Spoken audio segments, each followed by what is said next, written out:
नमस्कार। हाजिर हूं एक नए मौजू के साथ। मौजू यकीनन पंजाब से जुड़ा हुआ है। प्रधानमंत्री नरेंद्र मोदी ने आज देश के राष्ट्रपति रामनाथ कोविंद से राष्ट्रपति भवन में मुलाकात की और मुलाकात में जो पंजाब में जो कुछ भी हुआ उस पर भी चर्चा हुई। जाहिर है इससे एक अनुमान ये लगाया जा सकता है कि क्या पंजाब राष्ट्रपति शासन की ओर बढ़ रहा है, क्योंकि ये मैं नहीं कह रहा हूं, सोशल मीडिया भरा पड़ा है। सोशल मीडिया पर लगातार ये डिमांड हो रही है कि पंजाब को अविलंब बगैर देर किए हुए राष्ट्रपति शासन के हवाले कर देना चाहिए। और सोशल मीडिया पर लोग लिख रहे हैं कि पंजाब में इस वक्त नालायक तरीन लोगों की सरकार है, बेहद नालायक लोगों की सरकार है। जो एक प्रधानमंत्री आता है आपके प्रदेश में, आप उसकी सुरक्षा व्यवस्था भी ठीक से नहीं कर पाते, तो ऐसी सरकार के रहने का क्या मतलब है। पंजाब इसलिए महत्वपूर्ण है कि पंजाब की सीमाएं पाकिस्तान से लगती हैं। सीमावर्ती राज्य है पंजाब, बॉर्डर स्टेट है और वहां पर आईएसआई के स्लीपर सेल भी एक्टिव रहते हैं। नशे की तस्करी होती है और लॉलेसनेस का जो हाल है वो आपने देख ही लिया। डीआईजी का बयान देखिए, वो कहता है कि रास्ता क्लियर है, मोदी जी जा सकते हैं। डीजीपी माफ कीजिए, DGP director general of police, जो कि सबसे बड़ा अधिकारी होता है, वो ये कह रहा है। चरणजीत सिंह चन्नी से बात की जाती है तो चरणजीत सिंह चन्नी पहले तो फोन ही नहीं उठाते हैं, जो कि मुख्यमंत्री हैं, क्योंकि वो तो 10 जनपद से आदेश लेते हैं ना, तब फोन उठाते हैं। तो उन्होंने जब फोन उठाया तो कहा कि सुरक्षा में कोई चूक नहीं थी, लेकिन उनके चेहरे से नकाब उतारा सुखजिंदर सिंह रंधावा ने, जो कि डिप्टी सीएम है। सुखजिंदर सिंह रंधावा ने कहा कि सुरक्षा चूक का मामला बनता है। लेकिन मैं कहता हूं कि यह सुरक्षा में चूक नहीं थी, यह बहुत बड़ा षड्यंत्र था। यह सोची समझी वेल प्लान्ड कॉन्स्पिरेसी थी नरेंद्र मोदी के खिलाफ उनको मारने के लिए। अगर ऐसा ना होता तो एक डीजीपी ये कैसे कह सकता है कि आप जा सकते हैं, रास्ता क्लियर है। पंजाब पुलिस का डायरेक्टर जनरल ऑफ पुलिस वो ये कहता है कि जाइए, रास्ता क्लियर है, जाइए। और जब प्रधानमंत्री मोदी एक फ्लाईओवर से गुजरते हैं, भटिंडा से निकलते हैं, फ्लाईओवर से गुजरते हैं, जिनको जाना है फिरोजपुर, वो फ्लाईओवर थोड़ी सी आगे दूरी पर जाकर वहां पर आगे प्रदर्शनकारी खड़े रहते हैं और महज उनके और एसपीजी के बीच में, उनकी गाड़ी के बीच में, पीएम की गाड़ी के बीच में चंद मीटर का फासला है। कोई अनहोनी हो जाती तब क्या होता। ये कितनी खतरनाक साजिश थी, ये बहुत सोचा समझा प्रयास था, लेकिन ये विफल हो गया। अब आप ये देखिए, पंजाब के जो नेता हैं उनके जो बेशर्मी भरे बयान हैं। पंजाब का जो कांग्रेस का नेता, वो क्या कहता है? वो कहता है कि ये तो कर्मों का फल है मोदी जी। बताइए।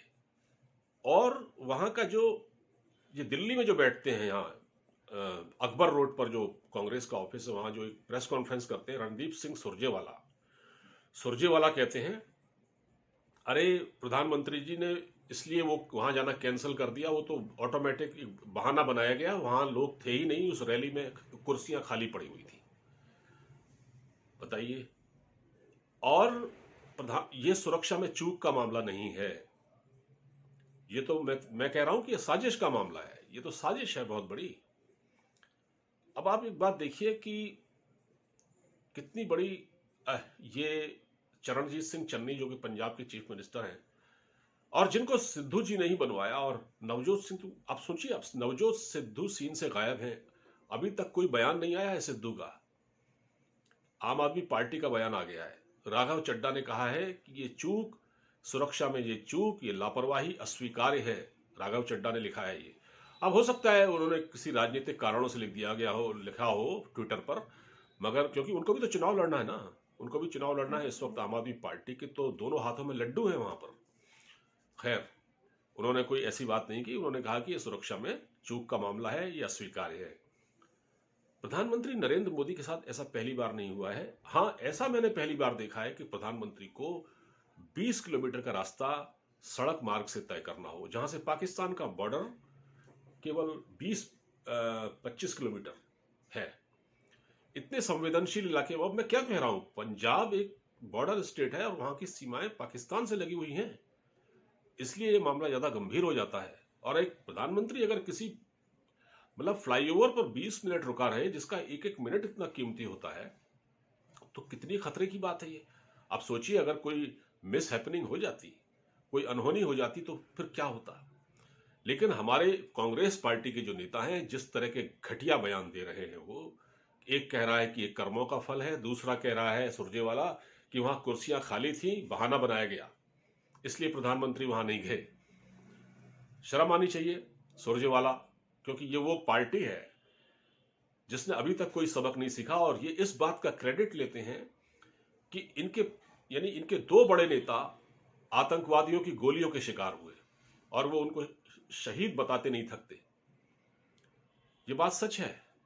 और पंजाब का एक चीफ मिनिस्टर बेअंत सिंह, जो कि कांग्रेस पार्टी का ही था, उसको मानव बम ने उड़ा दिया था, उसकी हत्या कर दी गई थी।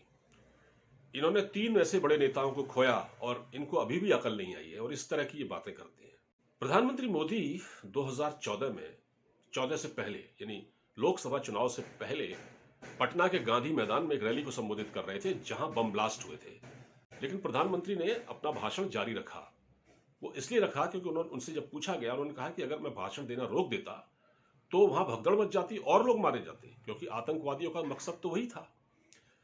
प्रधानमंत्री बड़े दिलेर आदमी हैं और उस चीज से डरते नहीं हैं।